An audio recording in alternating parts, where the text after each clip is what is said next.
안녕하세요. 오늘 저희가 함께 살펴볼 자료는 2025년 7월 24일, 정말 정신없었던 국내 증시 마감 브리핑입니다. 뭐랄까 진짜 롤러코스터였죠. 장 초반에 확 올랐다가 갑자기 훅 떨어지고 또 그걸 다시 막 끌어올리는 아주 변동성이 극심했습니다. 그래서 오늘 저희 분석 목표는요. 이 변동성, 도대체 왜 이렇게 심했는지 그 원인을 좀 파악해 보고요. 또 이런 혼란 속에서도 당신이 좀 주목해야 했을 부분, 아쉬웠던 부분, 이런 것들을 명확히 짚어보는 겁니다. 특히 그 SK 하이닉스 역대급 실적이라는 엄청난 호재랑 또 갑자기 튀어나온 한미 고위급 회담 연기라는 악재, 이 두 가지가 어떻게 시장을 흔들었는지 지금부터 자세히 들여다보겠습니다. 자, 한번 시작해 볼까요? 네, 정말 흥미로운 하루였습니다. 그 겉으로 보이는 지수 등락뿐만이 아니라 그 안에서 뭐랄까 투자자들이나 각 산업 섹터들이 어떻게 움직였는지 이걸 살펴보는 게 중요하거든요. 특히 이렇게 완전 다른 성격의 소식이 동시에 나왔을 때 시장이 어떻게 반응하는지 그걸 좀 주목해 볼 필요가 있겠습니다. 네, 일단 마금 지수부터 보면 코스피가 플러스 0.21%, 3,190.45로 마감했고요. 코스닥은 조금 내려서 마이너스 0.45%, 809.89로 끝났죠. 근데 이 숫자만 보면 사실 그날의 격동적인 움직임이 전혀 안 느껴져요. 장중에 코스피가 1.7%까지 막 취소샀다가 순식간에 또 1% 넘게 급락했었잖아요. 아찔했죠. 맞습니다. 그 장 초단의 분위기를 확 끌어올린 건 역시 SK 하이닉스였어요. 2분기 실적이 사상 최대라고 발표했으니까요. 거기다 미국 기술주도 강세였고 분위기가 아주 좋았는데 한미 2+2 고위급 관세 협상 연기 이 소식이 딱 전해지면서 투자 심리가 그냥 확 얼어붙어 버린 거죠.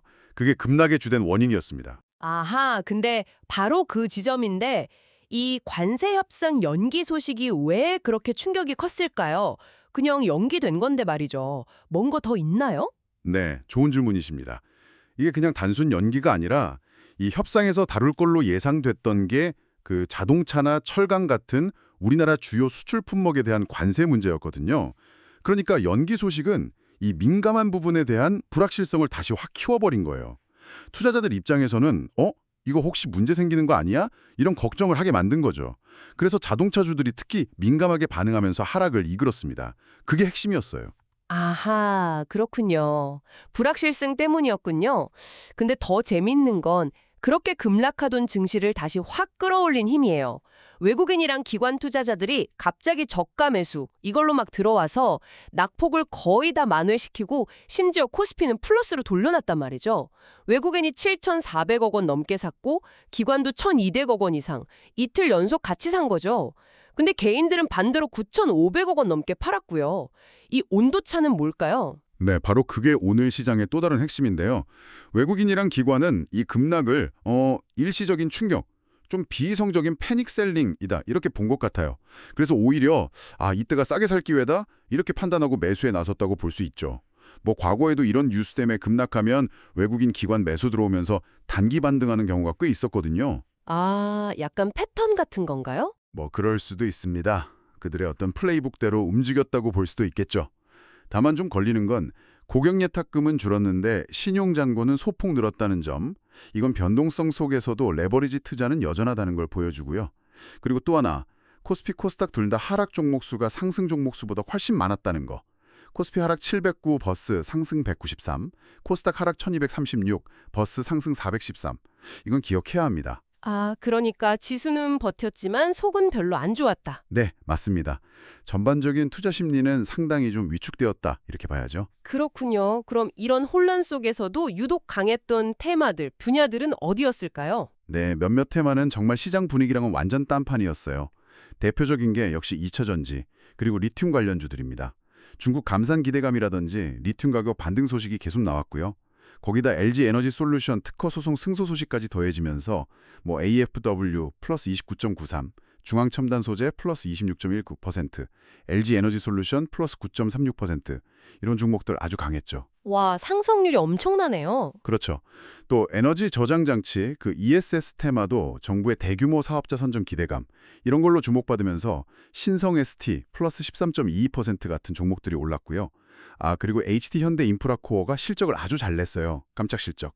그래서 건설기계, 조선 관련주들, 예를 들어 HD 현대인프라코어 플러스 12.93%, HD 현대건설기계 플러스 13.70% 이런 쪽도 같이 강세를 보였습니다. S&T 에너지 플러스 29.95%는 어닝 서프라이즈로 상한가까지 갔고요. 정말 개별 종목 장세였네요.